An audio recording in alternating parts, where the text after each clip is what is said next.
my father, got to retire, relax.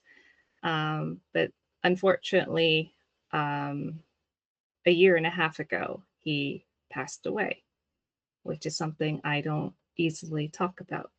And I want to talk about that today because of what happened afterwards, the aftermath of it, and my perspective of the military, because he served in the military for 20 years. Um,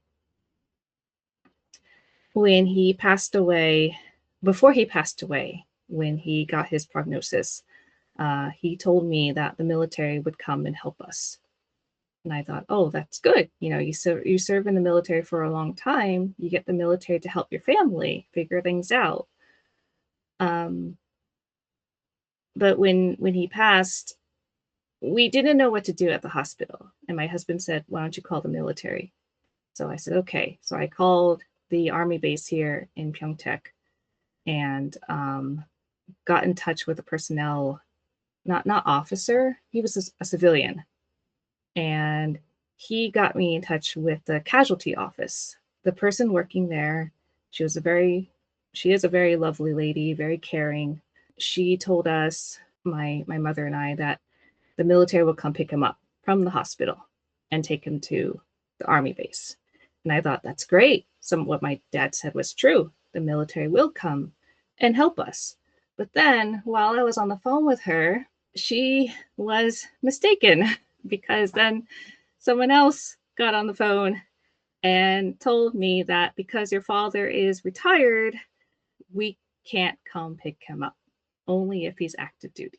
And all I thought at that moment, I didn't know what to really think, but all I thought was, oh, okay, well, that's sad. That's disappointing. They're not going to come and help.